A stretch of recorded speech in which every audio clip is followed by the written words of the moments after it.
Welcome to Das German Kritic, weil hey, außer mir macht's ja keiner. Globalization. Let's talk about it. Sure, there are a lot of benefits to it. People around the world can communicate with each other, global or international crises are more easily avoided, and in a non-globalized world, the recent nuclear deal with Iran probably would have never been possible. Yet, child labor, price gouging, sweatshops, among other things, are more of the undesirable effects of this global exchange, as is outsourcing. Now, for globally operating concerns and companies, this isn't a problem and, to some extent, even common practice. But when you're talking about mid-sized businesses, outsourcing can definitely be a problem, if not a detriment to their existence. And it's an even bigger problem if that business is a family business that's been going on for years or even decades. This is where this movie comes in. Global Player, wo wir sind ich vorne, Global Player, we're the top, is an interesting little flick about a mid-sized family business somewhere in the Swabian countryside looking for a new business opportunity in Far East, and a disgruntled patriarch who will have none of it. So make sure you keep your checkbook in balance and make sure that your company is doing fine as we take a look at Global Player, wo wir sind ich vorne. Global Player, we're the top.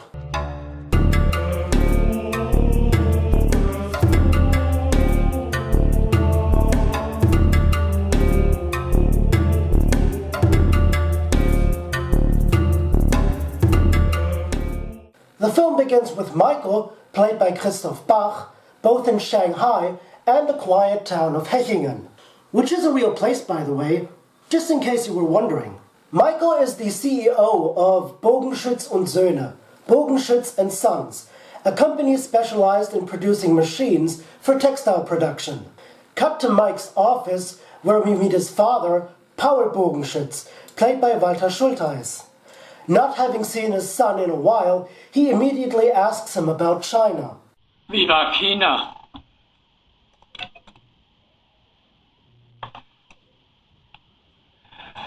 Ich hab dich gefragt, wie es in China war. Nichts Besonderes, verschiedene Kundengespräche.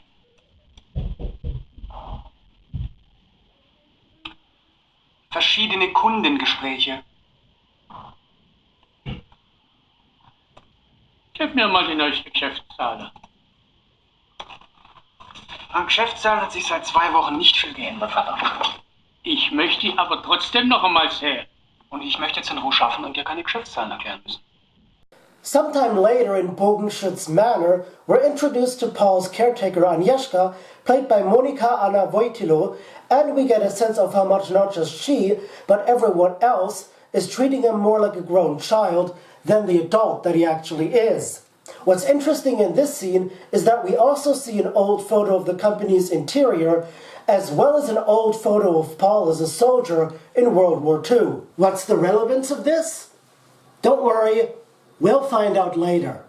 At Mike's home, we're then introduced to his 2 sisters Marlies, played by Inka Friedrich, and Marianne, played by Ulrike Volkers, as well as his wife Silke, played by Rita Lingjel. And while talking about his father, who on this fine day is celebrating his 90th birthday, Mike has some choice words about the stern patriarch. Wie geht's ihm denn? Du, wie immer. Michael! Wo sind die Aufträge? Es kann doch nicht sein, dass wir uns jetzt vom Inder und vom Chines sagen lassen müssen, wie unser Geschäft läuft. Du kannst nix, Michael. Du bist einfach zweig. Das Wochenende durchschaffen und Nachtschicht einlegen. Ihr seid alle nichts gewöhnt. Ihr führt Selbstgespräch. Viel Krieg. Viel vom Krieg. Meine ganze Jugend sind im Lager verloren. Wäre jetzt zu spät für die Gefangenschaft gekommen, hätte er auch früher geheiratet mit Urenkel. Naja, so halt. Now, by this point, you're probably wondering, why is this called Bogenschütz and Sons, even though we only see one son who carries the business? Well, it turns out that Paul actually does have a second son. However, through a bit of exposition, we're told that he ran off for Thailand. But let's just hope he doesn't come across these two assholes. And if you're wondering who these fine gentlemen are, just never find out. Anyway, before Paul goes to bed though, he has a little chat with his son. Was willst du noch, Vater? Wann ist Vorstandssitzung? Welche Vorstandssitzung? Glaub ja nicht, du kannst die Firma hinter meinem Rücken an die Wand fahren. Ich habe Vetorecht bei alle wichtigen Geschäftsentscheidungen. Jawohl. Und Finger weg vom Chines. Komm her, kein Scheiß. After Paul is in bed, Mike and the others discuss the problematic situation of the company and get into a fight. We also learn that the situation has become so dire for Mike and Silke that they don't even own their house anymore. The bank owns it. Cut to some time later when Mike and his secretary make preparations for the arrival of a Chinese delegation. However, Mike isn't entirely satisfied with the table decoration. Frau Schulz, das ist eine gute Idee mit der Europafahne. Aber die ist ein bisschen groß, oder? Gibt's die auch kleiner? Dann kommt die weg. Okay, so after Grexit and then Brexit, we now get Dexit? Well, okay, that kind of does make sense if you consider that Denmark currently is pushing for less EU in their government. Nevertheless, the Chinese finally arrive. The delegation consists of Cheng Wang, head of Cheng Industry, played by Kevin Chen, Mr. Wu, a member of the Chinese Ministry of Economy, played by Feng Yu, and the third one, Mr. Yi, played by Guo Chengchuan, as well as the translator, played by Yin Yin Hada, who can gladly do some translation on me anytime. I mean for me. The tour of the factory and the dinner go as expected until Paul crashes the party and presents the delegation with a machine the Chinese plagiarized and sold in Singapore. At least it was just a machine. Could have been worse. It could have been a doctorate. Add to that, Mike runs into more trouble when he pays a visit to the CEO of his local bank, played by Hans-Joachim Wagner, and asks for another loan. However, the CEO flat out tells Mike that he can't give him a new loan unless Mike provides the necessary financial securities. Now, I do know that basically all bankers are evil, and you should never ever trust anyone who wants to talk to you about their derivatives, but this guy does have a point somewhere.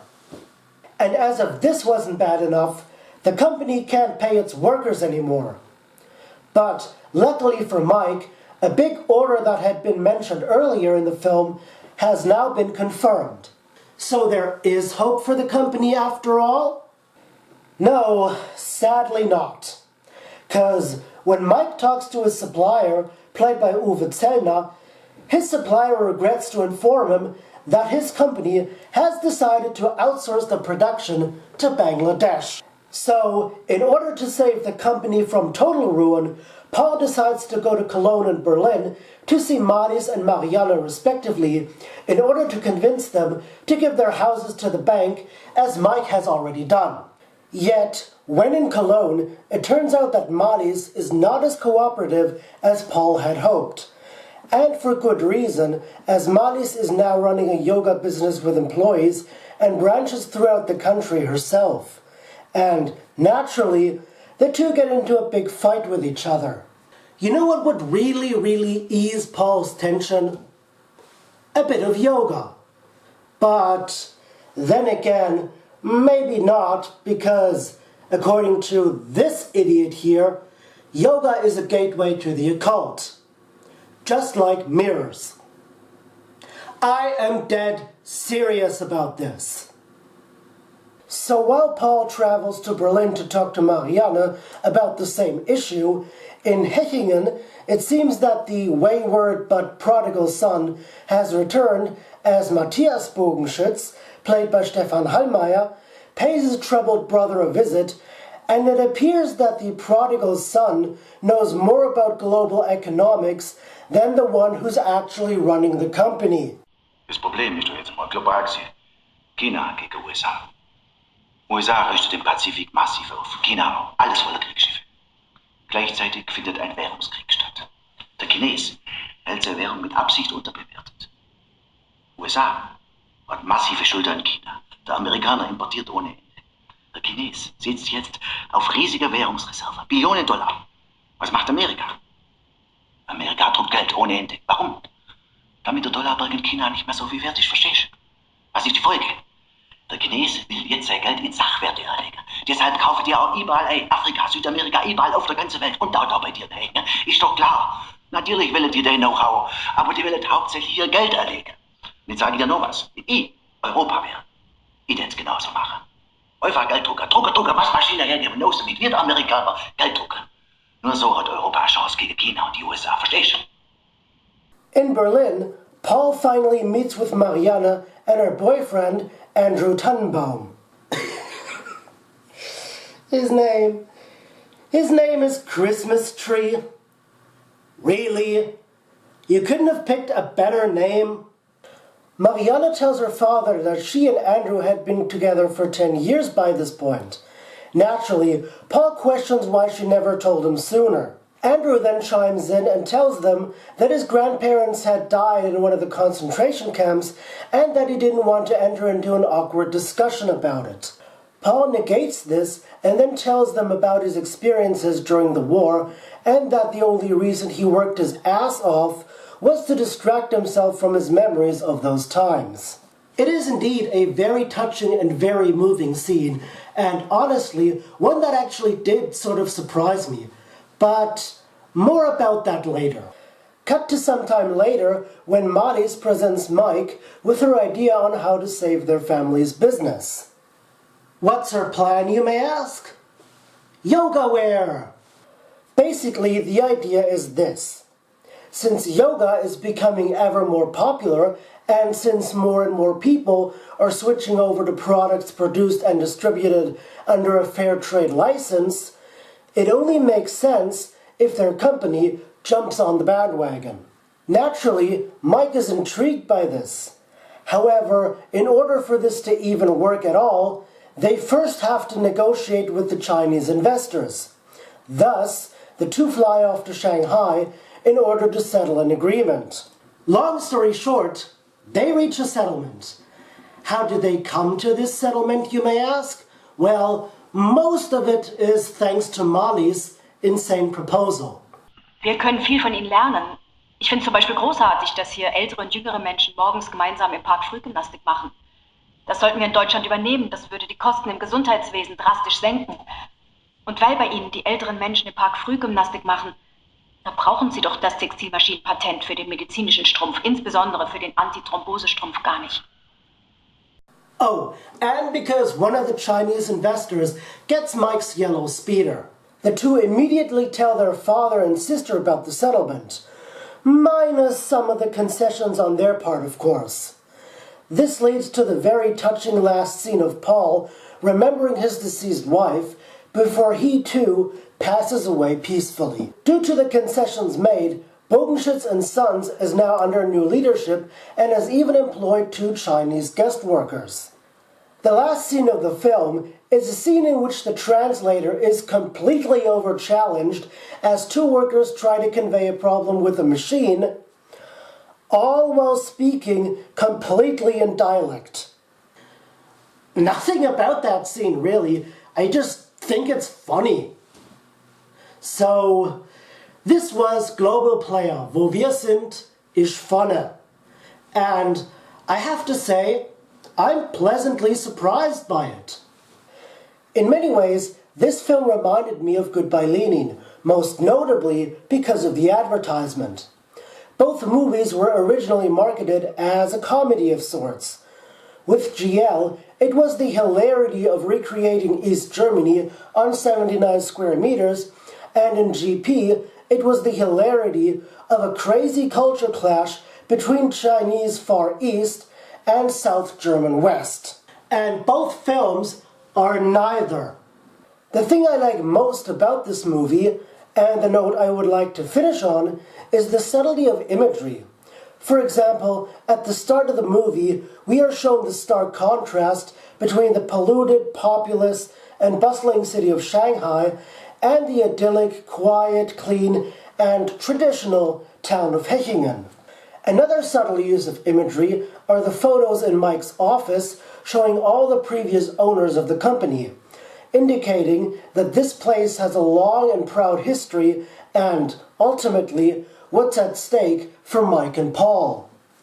And lastly, we have the subtle menorah imagery in Andrew's home, and considering Paul's age and the photograph we saw of him as a soldier at the beginning of the movie, you know that whatever conversation Andrew and Paul are going to have is going to be awkward, and that, at the very least, the war will be an issue.